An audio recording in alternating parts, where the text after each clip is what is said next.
সসীম ধারা। তো এই সসীম ধারা অধ্যায়টা কি কি বেসিকের উপরে প্রতিষ্ঠিত, কোন কোন বেসিক গুলো আমাদের জানা থাকতেই হবে, এই অত্যাবশ্যকীয় এই ব্যাপারগুলো সম্পর্কে প্রথমেই আমরা জেনে নিব। তো প্রথমে কি লেখা আছে দেখেন, ধারা কি? ধারার সাথে আবার অনুক্রমের একটা সম্পর্ক আছে। যখন আমরা ধারার সংজ্ঞাটা বলবো তখন কিন্তু অনুক্রমের শব্দটা আসবে। তাহলে আমি যদি এখন ধারার সংজ্ঞাটা বলি, দেখেন ধারা সংজ্ঞাটা কি দাঁড়াচ্ছে, কোন অনুক্রমের পদগুলো যখন পরপর প্লাস চিহ্ন দ্বারা পরস্পরের সাথে যুক্ত থাকে তাকে ধারা বলে। তাহলে আমরা এই ধারার সংজ্ঞাটা যদি লিখতে চাই, দেখেন আমরা আগে অধ্যায়ের যে হেডলাইনটা সেটাকে আগে ব্যাখ্যা করি। এই যে তোমার ধারা, এইটা দ্বারা আমরা কি বুঝবো, এটা সংজ্ঞাটা আগে আমরা লিখে নেই। কোন অনুক্রমের, আমার সাথে সাথে একটু লিখতে হবে, কোন অনুক্রমের, কোন অনুক্রমের পদ বা রাশিগুলো আমার সাথে সাথে লিখতে হবে। এগুলো হচ্ছে আমাদের বেসিক, এই ব্যাপারগুলো সম্পর্কে আমাদের ক্লিয়ার ধারণা থাকতেই হবে। থাকলেই পরে হচ্ছে আমরা অনুশীলনের যে প্রবলেমগুলো আছে, যে প্রশ্নগুলো আছে, এগুলো সলভ করলে সহজেই হচ্ছে আমরা বুঝতে পারবো।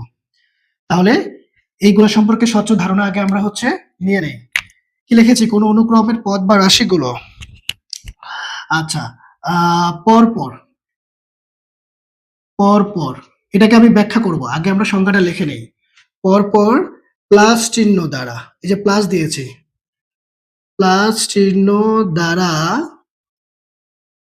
দ্বারা পরস্পরের সাথে, পরস্পরের সাথে, পরস্পরের সাথে যুক্ত থাকলে, যুক্ত থাকলে তাকে ধারা বলে, তাকে ধারা বলে।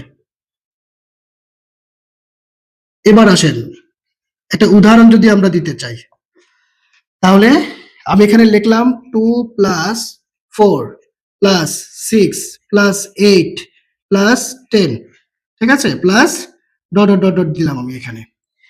এটা একটা ধারা। এটাকে আমরা ধারা কেন বলবো, এখানে শর্তটা হচ্ছে কোন অনুক্রমের পদ বা রাশিগুলো, এইটা দ্বারা কি বোঝায়, এই যে অনুক্রম, এটা দ্বারা কি বোঝায়, এটা আগে আমাদের ক্লিয়ার জানতে হবে। খালি আমরা সংজ্ঞাটা হচ্ছে যে জানলাম, পড়লাম, উদাহরণ হচ্ছে যে দিলাম, কিন্তু অনুক্রমের পদ এইটা আগে আমাদের ক্লিয়ার হয়ে নিতে হবে। অনুক্রমটা হচ্ছে কতগুলো পদ বা রাশি যদি এমন ভাবে সাজানো হয় যে এর যে কোনো একটি পদ বা রাশি তার ঠিক পূর্ববর্তী বা পরবর্তী পদের সাথে কিভাবে সম্পর্কিত, কিভাবে সম্পর্কিত। দেখো এই যে একটা ওয়ার্ড ইম্পর্টেন্ট, কিন্তু কিভাবে সম্পর্কিত, এই সম্পর্কের উপরে কিন্তু আমাদের এই যে ধারার রকম আছে, সমান্তর ধারা, গুণোত্তর ধারা। সমান্তর ধারাগুলো হচ্ছে এক ক্যাটাগরির, এখানে একরকম শর্ত, একভাবে সাজানো থাকবে। আবার গুণোত্তর ধারার ক্ষেত্রে কিন্তু আরেক রকম ব্যাপার। তো এই জন্য বলা হয়েছে কিভাবে সম্পর্কিত থাকে। হ্যাঁ, মানে অনুক্রমের যে কোনো একটা পদ তার ঠিক পরের পদের বা আগের পদের সাথে কিভাবে সম্পর্কিত থাকে সেটা যদি আমরা জানতে পারি, তখন সেই সাজানো আকৃতিকে বা সেই সাজানো সেটকেই বলা হয় অনুক্রম। আচ্ছা আমি এই সংখ্যাটা কি লিখবো, এটা তো একটা অনেক বড় সংখ্যা। আচ্ছা লিখে দিচ্ছি, লিখে দিচ্ছি, তাইলে আমি অনুক্রমের এই জাস্ট শব্দটাকে হচ্ছে যে ব্যাখ্যা করতেছি। তাইলে এই যে দেখো এগুলা কিন্তু এই যে সংখ্যাগুলো, এই সংখ্যাগুলো একটা নির্দিষ্ট নিয়মে সাজানো আছে। কিরকম, 2 এর পরে 4, 4 এর পরে 6, 6 এর পরে 8, অর্থাৎ আমরা যে কোনো একটা পদকে যদি সিলেক্ট করি, আমি যদি 6 কে সিলেক্ট করি, 6 এর আগে আছে 4, তাহলে 6 থেকে 4 বিয়োগ করলে আমি বিয়োগফল কিন্তু 2 পাচ্ছি। প্রতি ক্ষেত্রে 2 আসবে। দেখেন 10 যদি যে কোনো একটা সংখ্যা নেন বা পদের সংখ্যা নেন, তার ঠিক আগের পদ 8 কে যদি বিয়োগ করেন 10 থেকে, এখানেও কিন্তু 2 পাচ্ছেন। বা 4 যে কোনো একটা পদ তার পূর্বের পদ যদি বিয়োগ করেন, তাহলে এখানে কিন্তু প্রতি ক্ষেত্রে বিয়োগফলটা একরকম আসতেছে। তাহলে একটা নির্দিষ্ট নিয়মে সাজানো আছে। আমি যদি আরেকটা উদাহরণ দিই, দেখেন আমি অনুক্রমে সংখ্যাটা লিখে দিব, আগে আমরা ধারার ব্যাপারটা আরেকটু লিখে নিই। আমি যদি এখন লিখতে চাই এখানে যে 2, ঠিক আছে, তারপরে দিলাম হচ্ছে আমি 4, দিলাম হচ্ছে আমি 8, দিলাম হচ্ছে আমি 16, দিলাম হচ্ছে আমি 32 plus dot dot dot dot. তাহলে এই যে একটা রকম আর এই যে হচ্ছে আরেকটা রকম, দুটার মধ্যে পার্থক্য আছে। আমরা একটু আগেই একটু আগেই হচ্ছে আমরা বলেছি উপরেরটার মধ্যে মানে এই ধারাটার মধ্যে যে কোনো একটা পদ থেকে তার ঠিক আগের বা পূর্বের পদটা যদি আমরা বিয়োগ করি তাহলে প্রত্যেকটা ক্ষেত্রে আমরা বিয়োগফল একই পাবো। ২ করে পাচ্ছি। দেখো ২, ২, ২ এই পদ বিয়োগ এই পদ ফলাফল ২, এই পদ বিয়োগ এই পদ ফলাফল ২, মানে এখানে বিয়োগ ফলটা একই রকম আসতেছে। আবার নিচে আমি যেটা লিখেছি 2 + 4 + 8 + 16 + 32 এখানে কিন্তু আবার বিয়োগ করে সব ক্ষেত্রে বিয়োগফলটা একই আসবে না। কিন্তু এখানে আমরা যদি ভাগ করি যেকোনো একটা পদকে তার ঠিক পূর্বের পদটা দিয়ে যদি ভাগ করি তাহলে কিন্তু আমাদের ভাগফলটা একই রকম আসবে। যেমন দেখেন, আপনি যদি ৮ নেন, ৮ কে ৪ দ্বারা ভাগ করেন ফলাফল ২। যদি ৩২ নেন তার ঠিক পূর্বের পদ কত ১৬, তাহলে ১৬ দিয়ে ৩২ কে ভাগ করলে কিন্তু ভাগফল ২ আসতেছে। আবার এটার ক্ষেত্রেও কিন্তু সেম ঘটনা ঘটতেছে। তার মানে এখানে আমরা ভাগ করে প্রতিটা ক্ষেত্রে ভাগফলটা একই আসতেছে বা বলতে পারি অনুপাতটা সমান আসতেছে। তাহলে এটা হচ্ছে আরেকটা প্যাটার্নের ধারা।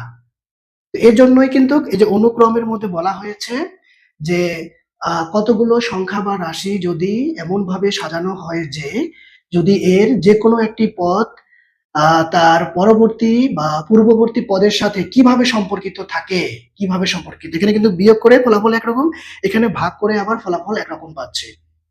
অর্থাৎ বিয়োগফল এখানে একই, আবার এখানে অনুপাতটা হচ্ছে একই। এজন্য বলা হচ্ছে কিভাবে সম্পর্কিত থাকে তা যদি জানা যায় তাহলে সেই সাজানো সেটকেই হচ্ছে অনুক্রম বলে। আশা করি এটা আর লেখার প্রয়োজন নাই।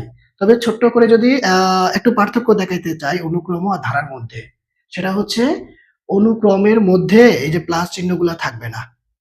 শুধু হচ্ছে কমা দিয়ে পদ সংখ্যাগুলো বা রাশিগুলো পর থাকবে।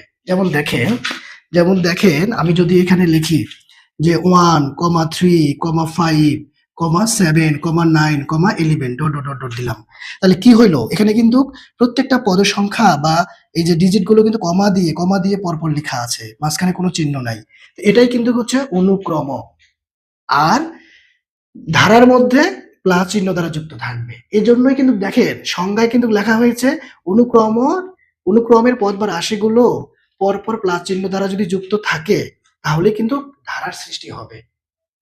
অনুক্রমের এখন যদি আমি এখানে কমা চিহ্ন উঠিয়ে প্লাস দিয়ে দিই তাহলে কিন্তু সে হচ্ছে আমার ধারা হয়ে যাবে। আমি এই যে প্লাস দিয়ে দিলাম, ধারা হয়ে গেছে। হ্যাঁ? এখন আমি যে প্লাস মুছে দিচ্ছি তাহলে এটা এখন কিন্তু অনুক্রম। তাহলে অনুক্রম আর ধারার মধ্যে শুধু চিহ্নের মানে প্লাস চিহ্নটার পার্থক্যটা। এই হচ্ছে ব্যাপার। তাহলে আশা করি আমরা ধারা সম্পর্কে বুঝতে পেরেছি। এবার আসেন এই যে ধারা এটার মধ্যে কিন্তু আবার দেখেন এই যে উদাহরণটা দিয়েছে এটা সর্বশেষ পদ সংখ্যাটা কত আমরা জানি না। এই যে প্লাস ডট আছে মানে এটা সামনে এভাবে চলতেই থাকবে। সামনে আরো পদ সংখ্যা আছে তবে সর্বশেষ পদ সংখ্যাটা জানি না, এটা ক্ষেত্রেও জানি না।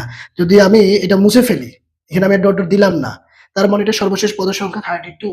তাহলে এই যে যেটার সর্বশেষ পদ সংখ্যাটা আমরা বলতে পারি আমাদের জানার ভেতরে আছে সেটা কি বলবো আমরা হচ্ছে এই যে আপনার সসীম ধারা যেই ধারার সর্বশেষ পদ সংখ্যাটা কত, একদম শেষের পদ সংখ্যা সিরিয়াল নাম্বারটা কত, সেটা কি 10 নম্বরে আছে না 5 নম্বরে আছে না 7 নম্বরে আছে, যখন এটা আপনারা বলতে পারবেন তখনই সেটা হচ্ছে সসীম ধারা বা শান্ত ধারা। ঠিক আছে? এই যে দেখেন আমরা অলরেডি ধারা সম্পর্কে আলোচনা করেছি। ধারা আলোচনা করতে গিয়ে অনুক্রমের ব্যাপার আসছে। প্রথমে অনুক্রম, সেখানে আমরা মাঝখানে প্লাস চিহ্ন যুক্ত করে দিলেই ধারা পেয়ে যাচ্ছি। তাহলে অনুক্রম আর ধারা এই ব্যাপারটা আমাদের ক্লিয়ার হয়েছে আশা করি। কোনো ধরনের কোশ্চেন আছে কিনা বা কনফিউশন আছে কিনা? আচ্ছা তাহলে কোনো সমস্যা নাই। আচ্ছা ওকে তাহলে এখন এই যে সসীম বা শান্ত ধারা যেটা হচ্ছে আমাদের এই চ্যাপ্টারটার উপরে। আচ্ছা ভেরি গুড ওকে। তাহলে এই যে সসীম বা শান্ত ধারা এটাই হচ্ছে মূলত আমাদের এই 13.1 এর উপরের আলোচনা।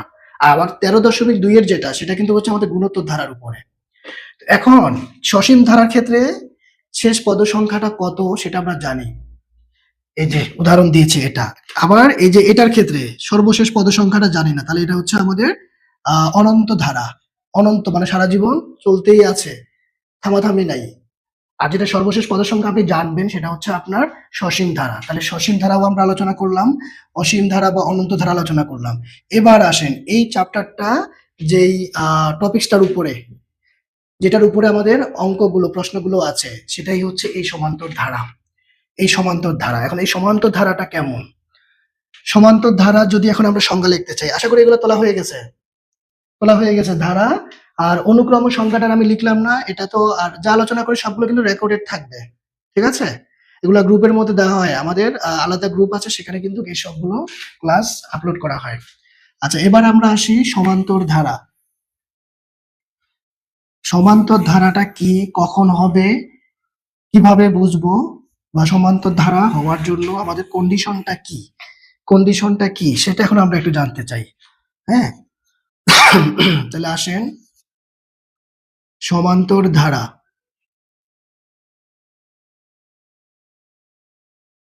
এই চ্যাপ্টারটা 13-1 এটা হচ্ছে এই সমান্তর ধারার উপরে। এই সমান্তর ধারার ব্যাপারটা হচ্ছে যে ধারার, লেখেন আমার সাথে সাথে লিখে ফেলতে হবে আপনাদেরকে, যে ধারার কোনো একটি পথ কোনো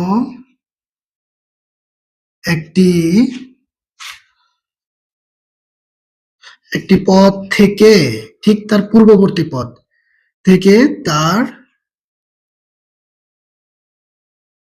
পূর্ববর্তী পথ বিয়োগ করলে আমরা উদাহরণ দিব, এটা একটু তুলে নিতে হবে। এখন এই বিয়োগ করলে প্রত্যেকটা ক্ষেত্রে আমাদের বিয়োগফলটা একই আসবে। তাহলে বিয়োগ করলে প্রত্যেক ক্ষেত্রে যে কোনো যে ধারার কোনো একটি পদ থেকে বা যে কোনো একটি পদ থেকে, এখানে যে কোনো কথাটা লাগিয়ে দিতে পারেন, যে কোনো একটি পদ থেকে তার পূর্ববর্তী পদের বিয়োগফল সর্বদা একই হলে, তাহলে কথাটা আরো সুন্দর হয়। পূর্ববর্তী পদের বিয়োগফল সর্বদা বা সব সময় সর্বদা একই হলে তাকে সমান্তর ধারা বলে। সমান্তর ধারা বলে। তাহলে এই যে আমাদের সমান্তর ধারার সংজ্ঞা, এটা জানতে হবে। এটা না জানলে পরে আপনি তো ধারা চিনবেন না। পরে সমান্তর ধারার উপরে যে সূত্রগুলো রয়েছে, প্রথম পদ, সাধারণ অন্তর, সমষ্টির সূত্র, n-তম পদ, এগুলা কিন্তু এই সমান্তর ধারার জন্য স্পেসিফিক আছে, তাহলে সেটা প্রয়োগ করতে পারবেন না। তাহলে আমাদের সমান্তর ধারা আগে চিনতে হবে। তাহলে যেমন আমরা এখন যদি উদাহরণ দিতে চাই, দেখেন আমি লিখলাম এখানে 1 + 3 + 5 + 7 + 9 + 11 দিয়ে আমি এখানে লাস্টে লিখলাম 21। তাহলে এখন দেখেন এটা একটা সমান্তর সসীম ধারা। সমান্তর সসীম ধারা। সসীম কেন হবে এটা অলরেডি আমরা বুঝে ফেলেছি বা আমাদের বোঝার কথা। যেহেতু এই ধারাটার, এটা তো একটা ধারা। কেন ধারা? কারণ এখানে একটা অনুক্রমের মাঝখানে প্লাস চিহ্ন রয়েছে। অনুক্রম কেন? কারণ এই পদ সংখ্যাগুলো একটা নির্দিষ্ট নিয়মে সাজানো আছে। কিরকম নির্দিষ্ট নিয়ম? এখানে আমরা যে কোনো একটা পদকে যদি টার্গেট করি, তার ঠিক পূর্বের পদটা বিয়োগ করলে প্রত্যেকটা ক্ষেত্রে আমাদের বিয়োগফলটা একই আসতেছে। তাই এই যে একটা নির্দিষ্ট নিয়মে সাজানো রয়েছে, এটা একটা অনুক্রম। আবার অনুক্রমের মাঝখানে প্লাস চিহ্ন দিয়েছি বলে এটা হচ্ছে আমাদের একটা ধারা। অনুক্রমের পদগুলোর মাঝখানে চিহ্ন দিলে সেটা ধারা তৈরি হয়ে যায়। আবার এই ধারার সর্বশেষ পদ সংখ্যা আমরা জানি, ফলে এটা একটা সসীম ধারা। তাহলে কতগুলো বিষয় আমরা জানলাম, অনুক্রম ধারা এমনকি সসীম ধারা। এবার আসেন সে সমান্তর ধারা কি না। আমরা সংজ্ঞায় কি লিখেছি খেয়াল করেন, যে কোনো, হ্যাঁ, যে ধারার বা কোনো ধারার যে কোনো একটি পদ, কোনো ধারার লেখেন এখানে, তাহলে আরেকটু ভালো হয়। কোনো ধারার যে কোনো একটি পদ থেকে তার পূর্বের পদ, 9 কে একটা পদ ধরে যদি তার পূর্বের পদ 7 কে চিন্তা করেন, তাহলে কিন্তু বিয়োগফল 2 আসবে। আবার আপনি যদি 5 কে চিন্তা করে 3 বিয়োগ করেন, তার ঠিক পূর্বের পদ 3 বিয়োগ করেন, তাহলে কিন্তু 2 আসবে। আবার আপনি 7 কে চিন্তা করেন, তার ঠিক পূর্বের মানে আগের পদটা কে 5, তাহলে এখানেও কিন্তু 2 আসতেছে। ফলে প্রত্যেকটা ক্ষেত্রে আমরা বিয়োগফলটা একই রকম পাচ্ছি। একই রকম যেহেতু আমরা পেয়ে গেছি, তার মানে নির্দ্বিধায় এটা আমাদের সমান্তর ধারা। ওকে, সমান্তর ধারা পাইলাম। সমান্তর সসীম ধারা। এখন এই সমান্তর সসীম ধারার প্রথম পদের নাম আছে, তারপর হচ্ছে আপনার এই যে আমাদের বিয়োগফল, এটাকে আমরা সাধারণ অন্তর বলবো, যেটাকে আমরা ডি দিয়ে প্রকাশ করব, ঠিক আছে, ডিস্টেন্স।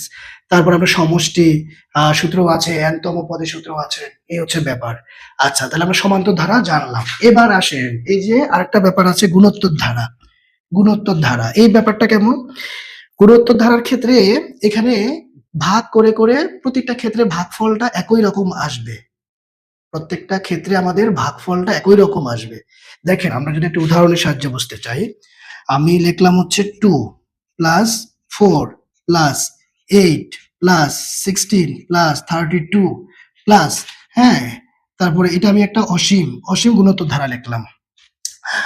তো এখন মানে এখানে সামনে আরো পদ সংখ্যা আছে, ঠিক আছে। তো এখন এটা গুণোত্তর ধারা কি না, এটা আমরা কিভাবে বুঝবো? যে কোনো একটা পদ নেন আপনি, আমি 16 নিলাম, তার ঠিক পূর্বের পদটাকে যদি 8 নেই, ভাগ করেন, করলে পরে আপনি 2 পাচ্ছেন। তারপরে আসেন, আপনি যদি এখানে 32 যে কোনো একটা পদ নিলাম, তার ঠিক পূর্বের পদ আমাদের 16, এখানে আমরা ভাগফল পাচ্ছি কত, 2।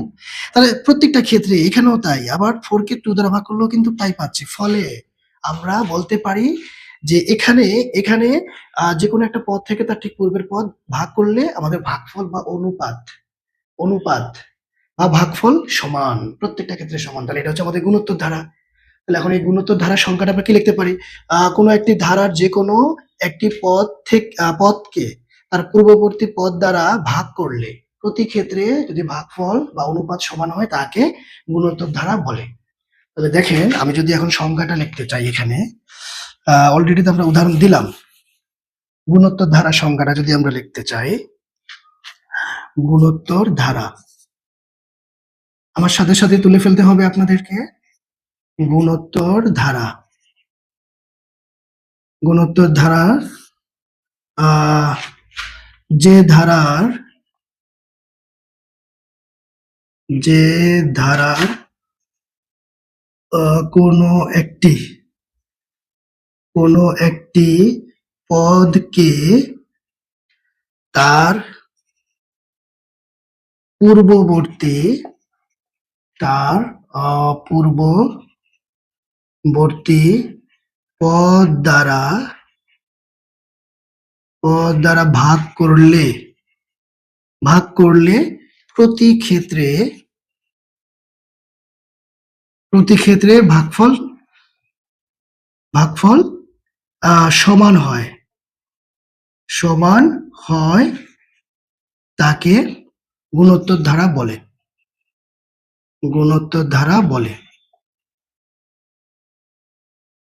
এই উদাহরণ তো আমরা অলরেডি উপরে দিয়ে রেখেছি, এই যে আমাদের গুণোত্তর ধারার উদাহরণ। এখন আশা করি বোঝা গেছে, কোনো কনফিউশন আছে কিনা? আশা করি আপনাদের কোনো কনফিউশন থাকার কথা না। আমরা সংজ্ঞা প্লাস হচ্ছে যে উদাহরণ লিখে দিয়েছি। ওকে ওকে আচ্ছা, এখন এই গুণোত্তর ধারার উপরে সূত্র আছে। এখানে আপনার হচ্ছে যে প্রথম পদ সাধারণ অনুপাত বলতে হবে এটার ক্ষেত্রে। এখন সমান্তর ধারার ক্ষেত্রে আমরা সাধারণ অন্তর বলবো, এটার ক্ষেত্রে সাধারণ অনুপাত বলতে হবে। এখানে n-তম পদের সূত্র আছে, 8তম পদের সূত্র আছে, সমষ্টির সূত্র আছে। তাহলে এই ব্যাপারটা গুণোত্তর ধারার আলোচনাটা হচ্ছে আমাদের 13-2-এ। তাহলে ওইখানে আমরা এটা নিয়ে আরো বিস্তারিত এখানকার যত সূত্রগুলো রয়েছে সেটা নিয়ে আমরা আলোচনা করব। এখন আমাদের এই অনুশীলনীটা যেহেতু সমান্তর ধারার উপরে, তাহলে আমরা সমান্তর ধারার উপরে আমরা কি কি সূত্রগুলা পাই সেগুলা এখন আমরা আলোচনা করে নিব। তাইলে আমরা সরাসরি আমাদের প্রশ্নগুলোর মধ্যে আমরা চলে যেতে পারবো। ঠিক আছে, আমাদের যেহেতু সময় কম, 45 মিনিট হচ্ছে জুম আমাদেরকে সময় দিয়ে থাকে, তো অলরেডি 30 মিনিটের উপরে চলে গেছে। তাহলে এখন দেখেন, আমি জাস্ট এই ধারা বোঝানোর জন্য গুণোত্তর ধারাটাকে এখানে নিয়ে আসছি, যে এটা কখন হয়, কিভাবে হয়, বা এটা হওয়ার জন্য আমাদের কন্ডিশনটা কেমন থাকতে হবে। এবার আসেন আমি কিছু সূত্র লিখে দিচ্ছি অঙ্ক করার জন্য। আমাদের যে সূত্রগুলো লাগবে এগুলো এখন লিখে দিচ্ছি। দেখেন, সমান্তর ধারার ক্ষেত্রে লেখেন, এগুলো লিখতে হবে আপনাদেরকে। সমান্তর ধারার ক্ষেত্রে আমাদের প্রথম পদ, একদম শুরুতে আমরা যাকে পাবো, যে পদ সংখ্যাটা, সেটাকে আমরা এ দ্বারা প্রকাশ করব। এ সমান সমান যে পদ থাকবে সেটাকে আমরা লিখবো। তাহলে প্রথম পদকে এ দ্বারা প্রকাশ করা হয়। আচ্ছা, তারপরে ও সাধারণ অন্তর কথার মানে হচ্ছে বিয়োগ। তাহলে এই যে আমরা সমান্তর ধারার ক্ষেত্রে বিয়োগ করে থাকি, প্রত্যেকটা ক্ষেত্রে আমাদের বিয়োগ ফল, মানে যে কোনো একটা পদ থেকে ঠিক তার পূর্বের পদ বিয়োগ করেই তো হচ্ছে আমরা প্রতি ক্ষেত্রে বিয়োগফলটা একরকম পাই। এজন্য এটার ক্ষেত্রে কিন্তু অন্তর বলতে হবে। অন্তর আর বিয়োগফল একই কথা, আর এটাকে ডি দ্বারা প্রকাশ করা হয়। ঠিক আছে, ডি। আচ্ছা, ডিস্টেন্স। এবার আসেন এই সমান্তর ধারার ক্ষেত্রে n তম পদ, n তম পদের সূত্র। n তম পদ এই কথার মানে হচ্ছে, এই কথার মানে হচ্ছে একটা পদ সংখ্যা দেওয়া থাকবে। যেমন দেখেন এখানে আমরা কিন্তু 14 বলতে পারি, সে 3 নম্বর সিরিয়ালে আছে।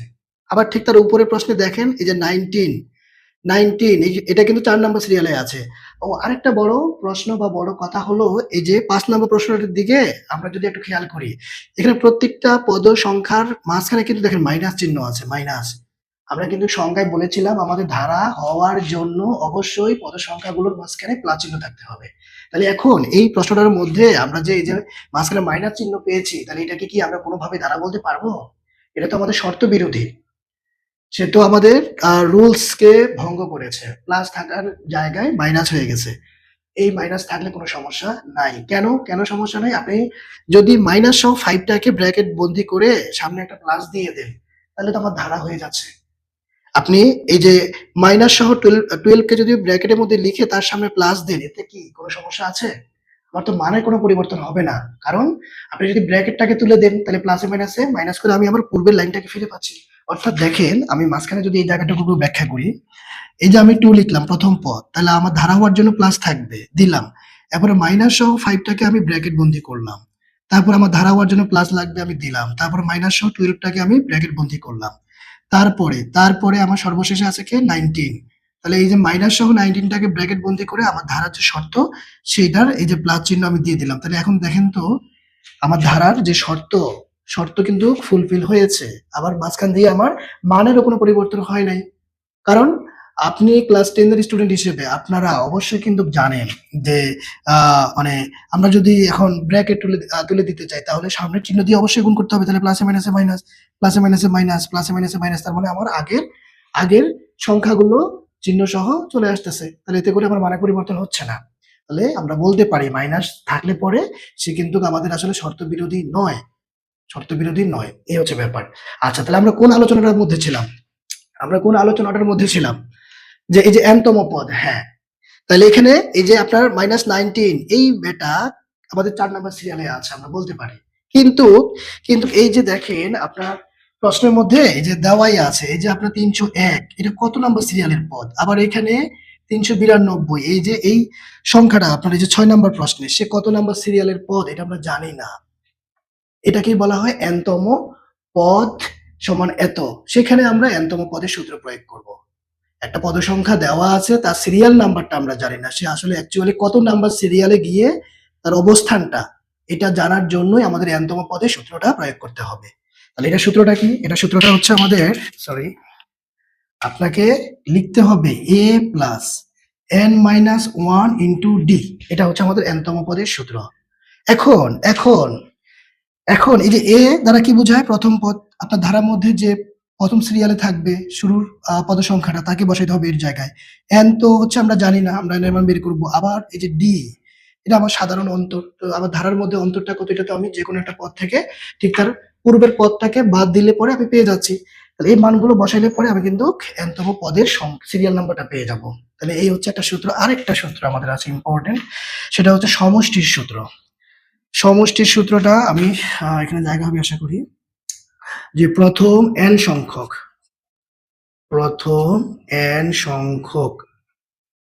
পদের সমষ্টি। n সংখ্যক এই কথার মানে হচ্ছে আপনাকে পদের সংখ্যার কথা বলে দিবে যে প্রথম 10তম পদ সংখ্যার যোগফল, প্রথম 20তম, 50তম পদ সংখ্যাগুলোর সমষ্টি বের করো। তখন আপনি n এর জায়গায় 50 বসাবেন। তাহলে এর সূত্র হচ্ছে n/2 into 2a plus n-1 into D, second bracket close. Okay, এটা হচ্ছে আপনার যতগুলো পদ সংখ্যার কথা বলবে তারা একসাথে। যেমন সাপোজ এখানে হচ্ছে আপনার দেখেন 2, 3, 4 এই 4টা সংখ্যার যোগফল। আমরা তো নরমালি এটা গুণে মুখে হচ্ছে বের করে ফেলতে পারি। এখন 50টা 100টা পদ সংখ্যার যোগফলটা একসাথে কত হবে সেটা বের করার জন্য আপনি এই সূত্রটাকে প্রয়োগ করবেন, n/2 into 2a plus n-1 into D. তাহলে যে এটা আবিষ্কার করেছে তাকে তো স্পেশাল থ্যাঙ্কস তাকে দিতেই হয়, কারণ আমরা খুব সহজেই এতগুলো সংখ্যা, 1000টা সংখ্যা বা 2000টা সংখ্যা বা 100টা সংখ্যার যোগফল একসাথে কত হবে আমরা মুহূর্তের মধ্যে কিন্তু এই সূত্রটা প্রয়োগ করে দিয়ে বের করে ফেলতে পারবো। তাহলে এই হচ্ছে আমাদের এই সমান্তর ধারার উপরে যে সূত্রগুলো, যেগুলোর মাধ্যমে আমাদের অঙ্কগুলো থাকবে, প্রশ্নগুলো আমাদের সলভ করতে হবে। আসেন এবার আসেন আমরা এবার যদি অনুশীলনীর এই যে মূল অঙ্কগুলো করতে চাই, এগুলো আশা করি তোলা হয়ে গেছে। এগুলো তোলা হয়েছে কিনা আমাকে একটু জানাতে হবে। আমি এখনই এগুলো মুছে ফেলবো। দ্রুত আমাকে একটু জানাতে হবে। এই যে সূত্রগুলো, এই যে সংজ্ঞাগুলো যা বুঝিয়েছি, যা লেখা আছে, এগুলো কি তোলা হয়েছে কিনা ফার্স্ট।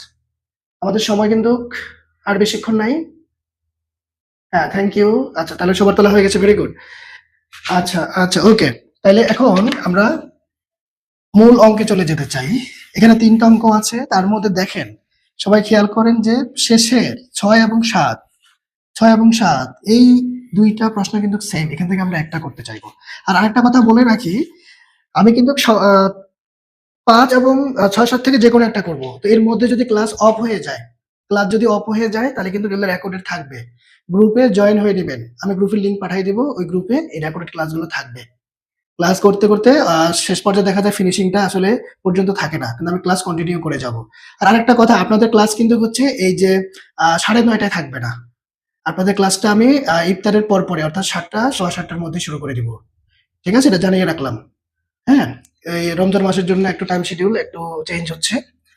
আচ্ছা, এবার আসেন তাহলে আমরা 5 নাম্বারটা যদি করি। 5 নাম্বার প্রশ্ন, যে প্রদত্ত ধারাটি লিখবেন, যে প্রদত্ত কথার মানে হচ্ছে যেটা প্রশ্নে দেওয়া থাকে সেটাকে প্রদত্ত বলা হয়। প্রদত্ত ধারাটি কত আছে, 2 -5 -12 -19 plus dot dot dot dot dot dot, ঠিক আছে। এই এখন এই যে প্রশ্নটা, এই ধারাটার কি চেয়েছে, যা সাধারণ অন্তর এবং 12তম পদ নির্ণয় করো। 12তম পদ, আমি তো n তম পদের সূত্র নিশ্চয়ই লিখেছিলাম, a plus n minus one into D. যততম পদ বলবে a প্লাস তত মাইনাস ওয়ান ইন্টু ডি। যদি বলে 50তম পদ, তাহলে a plus 50 minus one into D. যদি বলে 100তম পদ, তাহলে a plus 100 minus one into D. যদি বলে 10,000তম পদ নির্ণয় করো, তাহলে a plus 10,000 minus one into D. মানে যা বলবে সেটা মাইনাস a প্লাস ওইটা মাইনাস ওয়ান ইন্টু ডি। এখানে আমাদের 2টা কোশ্চেন, খুবই সিম্পল কোশ্চেন গুলা। আমরা প্রথম অঙ্ক দেখে করতেছি, আসলে এগুলা সহজ ব্যাপার, না করলেও চলে, তারপর আমি করে দিচ্ছি। তো আপনি প্রথমে লিখবেন যে ইহা একটি সমান্তর ধারা, এই কথাটা একটু লিখে নিতে হবে। ইহা একটু সমান্তর ধারা, তারই দিয়ে লিখবেন যার, তারপরে হচ্ছে কমা দিয়ে পরে কথাটা এখানে লিখবেন যে প্রথম পদ, এটা সুন্দরের জন্য বলতেছি, প্রথম পদ এ, এই যে কমা দিয়ে এ লিখলাম, তারপর সমান চিহ্ন দিলাম, কে আছে 2 আছে, প্রথম পদ। আচ্ছা, লিখবেন এবং বা ও সাধারণ অন্তর মানে হচ্ছে বিয়োগ করব আমরা, এটাকে ডি দ্বারা প্রকাশ করা হয়, ডিসটেন্স। এখন যে কোনো একটা পদ আপনি নেন ইচ্ছা মতো। আমি যদি এখানে -19 কে নিতে চাই, দেখেন -19 যে কোনো একটা পদ নিলাম, সে কিন্তু বিয়োগওয়ালা, এজন্য চিহ্ন সহ উল্লেখ করতেই হবে। তাহলে যে কোনো পদ নিলাম, বিয়োগ তার পূর্বের পদ কত আছে, -12। এখানে একটা জিনিস আবার অনেকে ভুল করে থাকে, মাইনাস দিয়ে জাস্ট 12 লেখে না। আপনার পদ সংখ্যাটা কিন্তু দেখেন, আমরা যখন এটাকে ধারার মধ্যে নিয়ে গেছিলাম, তখন এই -5টা কিন্তু হচ্ছে আপনার 3 নাম্বার পদ, -12, এই যে -19, এই। তো আপনি যখন পূর্বের পদ লিখবেন অবশ্যই মাইনাস সহ 12 কে লিখতে হবে। আর এই মাইনাস তো আমার সূত্রের যে কোনো পদ বিয়োগ তার ঠিক পূর্বের পদ। তাহলে বিয়োগ, এই যে বিয়োগ দিয়েছি সূত্রের, তার ঠিক পূর্বের পদ কত, -12। তাহলে এখন আপনি কত পাচ্ছেন দেখেন। তাহলে আমরা যদি ব্র্যাকেট তুলতে চাই, অবশ্যই আমাদের সামনের চিহ্ন দ্বারা গুণ করতে হয় ভিতরের চিহ্নকে, এটা কিন্তু নিয়ম, ব্র্যাকেট উঠানোর নিয়ম, এটা আমরা সবাই জানি। তাহলে মাইনাসে কত, +12। তাহলে আমরা কত পাচ্ছি, অন্তরটা 19 থেকে 12 গেলে হচ্ছে কত, 7। তবে মাইনাসের হবে, কেন, এই যে বড় সংখ্যার আগে মাইনাস, এর জন্য মাইনাস।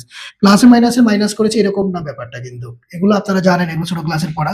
2 রকম চিহ্ন থাকলে আমরা বিয়োগের কাজ করব, তবে প্লাসে মাইনাসে মাইনাস এই হিসাব থেকে না, এটা মুখ দিয়ে বের করেছেন মানে কিন্তু গুণ সম্পর্কের ব্যাপার, গুণ সম্পর্ক ব্যাপারটা অ্যাকচুয়ালি কিন্তু এখানে নাই। 2 রকম চিহ্ন, আমরা বিয়োগের কাজ করেছি, 19 থেকে 12 গেছে 7, বড় সংখ্যার আগে মাইনাস, এজন্য মাইনাস দিয়েছি। তাহলে আমরা পাইলাম সাধারণ অন্তর, তাহলে একটা অ্যান্সার আমাদের হয়েছে, তাহলে আমরা এটাকে দিলাম অ্যান্সার। এবার আপনাকে বলছে 12তম পদ নির্ণয় করো। তারপর আপনি সূত্র জানেন আপনি যে n তম পদের সূত্র আমরা জানি n তম পদ n তম পদের সূত্র আপনি জানেন a plus n minus 1 into d। এখন এখানে প্রশ্ন হলো এখানে আপনি এই সূত্রটা কেন প্রয়োগ করবেন? 12তম পদ, তম পদের সূত্রই হচ্ছে এটা। n তম মানে কি? আপনার নাম্বার কত বলেছে সেই তম পদের সূত্র। তাহলে n এর মান যেহেতু এখন 12, তাহলে আপনি এখন সুতরাং লিখবেন 12তম পদ। তাহলে জাস্ট এখন মানগুলো বসিয়ে দিন। a সমান হচ্ছে কত? 2 প্লাস n এর মান 12, d এর মান কত পেয়েছি? -7। এখানে অবশ্যই ব্র্যাকেট দিতে হবে। এবার আসেন আমরা ভিতরে বিয়োগ করলে কত পাবো? 11। হ্যাঁ, আর এখানে কত? -7। তারপরে আমরা এখানে কত পাবো? 2 প্লাসে মাইনাসে মাইনাস, গুণ সম্পর্ক আছে 7 11 77। তার মানে আমার রেজাল্ট -75। এই হচ্ছে আমার আরেকটা অ্যান্সার। আশা করি বোঝা গেছে। তম পদের সূত্র আমরা জানি দিয়ে a plus n minus 1 into d। তারা বলেছে 12তম পদ নির্ণয় করো। তাহলে n এর জায়গায় 12 বসিয়ে দিলাম। প্রথম পদ আমার হচ্ছে কত? 2। ওকে, d এর মান আমরা কত পেয়েছি? -7। ওকে, হ্যাঁ। তারপরে এখানে বিয়োগ করে পরে যেহেতু এটা গুণ সম্পর্কে আছে, এই যে গুণ সম্পর্ক, মাঝখানে কোনো চিহ্ন নাই। তারপরে আমরা 11 আর এদিকে -7 যদি গুণ করি, তাহলে প্রথমে আমরা চিহ্ন গুণ করে প্লাসে মাইনাসে মাইনাস, 7 11 77। আবার এখান থেকে 2 বাদ দিলে আমরা -75। বড় সংখ্যার আগে মাইনাস, এজন্য মাইনাস চলে আসছে বিয়োগফলের আগে। বাস, খুবই সিম্পল হিসাব, একবারে সহজ। তাহলে আশা করি কারো কোথাও সমস্যা নাই, কোনো কনফিউশন, কোনো ধরনের কোশ্চেন রাখা যাবেই না। এটা হচ্ছে মূল কথা, কনফিউশন রাখা যাবেই না। আশা করি বুঝতে পেরেছেন। যদি কোনো প্রশ্ন থাকে জানাতে হবে। আর তোলা হয়েছে কিনা একটু জানান, তাহলে আমরা পরের প্রশ্নে চলে যাব। 6 এবং 7 এই দুইটা থেকে যে কোনো একটা করব। দেখেন 6 আর 7, এই যে আপনার দুইটা ধারা দেওয়া আছে। এখানে সমান্তর ধারা কিনা আমরা চেক করে নিই। 11 থেকে 8 বিয়োগ করলে 3 পাচ্ছি, 14 থেকে 11 বিয়োগ করলে 3 পাচ্ছি, 17 থেকে যে কোনো পদ 17, তার পূর্বের পদ 14, বিয়োগফল 3। তাহলে প্রতি ক্ষেত্রে 3, মানে এটা সমান্তর ধারা। ওকে, এখানেও তাই। 7 থেকে 4 বিয়োগ করেন 3, 10 থেকে 7 3, 13 থেকে 10 3, তাহলে প্রতি ক্ষেত্রে বিয়োগফল 3, আমার সমান্তর ধারা। ধারাটি কোন পদ? 392 বা এখানে 301, তাহলে যে কোনো একটা করলেই হবে। তাহলে আমি এটা মুছে দিচ্ছি। আচ্ছা, ওকে ওকে ওকে, তাহলে আমি এটা মুছে দিচ্ছি। ওকে, তাহলে এখন আমি 6 নাম্বারটা কোনটা করব? আচ্ছা, 6 নাম্বারটাই করি। দেখেন আমাদের 6 এর প্রশ্নে প্রথম আমরা লিখবো প্রদত্ত ধারাটি। যে প্রদত্ত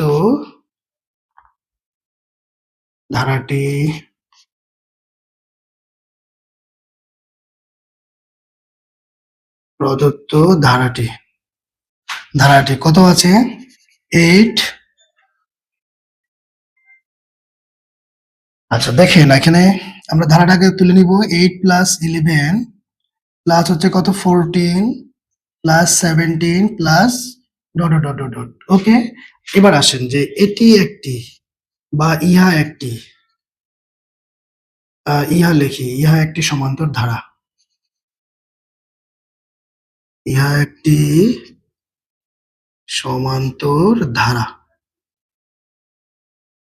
দিয়ে দাঁড়ি। তারপর লিখবো আমরা যার প্রথম পদ a সমান কত আছে? 8। প্রথম পদ 8 ও সাধারণ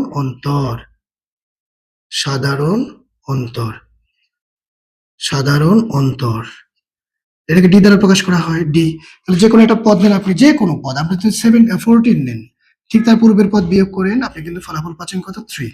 ওকে, এবার আসেন n তম পদ আপনি জানেন না, মানে এই 392 এই ডিজিটটা, এই পদ সংখ্যাটা কয় নাম্বার সিরিয়ালে আছে, এটা আপনাকে বের করতে হবে। যেমন আপনার এই যে 17, 1 2 3 4, আপনি বলতে পারেন যে 4 নাম্বার সিরিয়াল আছে, তার পদ সংখ্যা 4।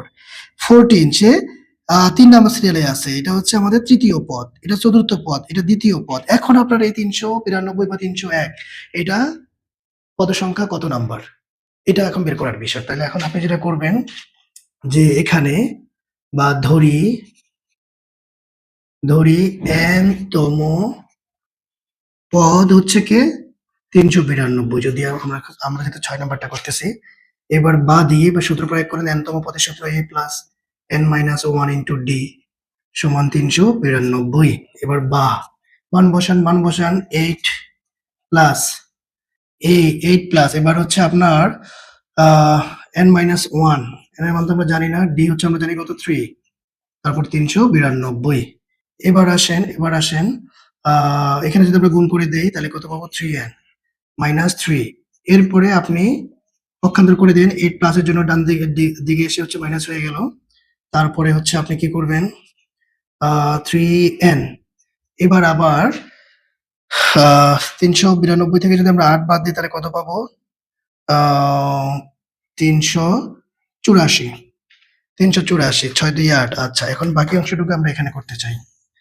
এবার দেখেন ও এখানে তো আবার 3 আছে, -3, তাহলে বা 3n। এবার আবার এই যে 384, এটার সাথে আবার 3 যদি যোগ হয়ে যায়, যেহেতু ডান দিকে পক্ষান্তর হয়ে গেছে মাইনাসের জন্য প্লাস হয়ে যাবে, তাহলে আমরা পাবো কত 387।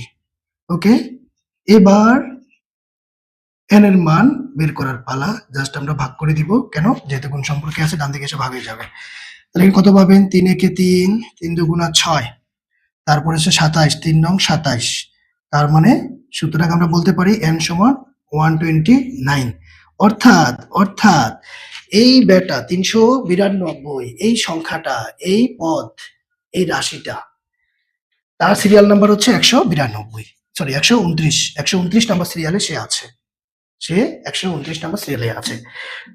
17 যেমন 4 নম্বর সিরিয়ালে আছে, 14 যেমন তার পদ সংখ্যা হচ্ছে 3, তৃতীয় পদ। তাহলে এটা হচ্ছে আমাদের 129তম পদ। এই হচ্ছে আমাদের অ্যান্সার। তাহলে খুবই সহজ, শুধু প্রশ্নটা একটু সুন্দর করে বুঝতে হবে, আর এই সূত্রটা কি সেটা একটু জানতে হবে। এতটুকুই হচ্ছে আমাদের কাজ, আর কোনো কষ্ট নাই, বাস। তাহলে আশা করি 100% বুঝতে পেরেছেন, এমনকি ভালো বুঝতে পেরেছেন। তারপরেও যদি কোথাও কোনো কনফিউশন থাকে, কোনো ধরনের কোশ্চেন থাকে, আমাকে নেক্সট ক্লাসে বলতে হবে। আর ক্লাসগুলো যেহেতু আমাদের রেকর্ডেড থাকে, আমাদের গ্রুপে দেওয়া হয়, গ্রুপ থেকে ক্লাসগুলো দেখে নেবেন। ঠিক আছে, তাহলে আজকে পর্যন্ত, খোদা হাফেজ।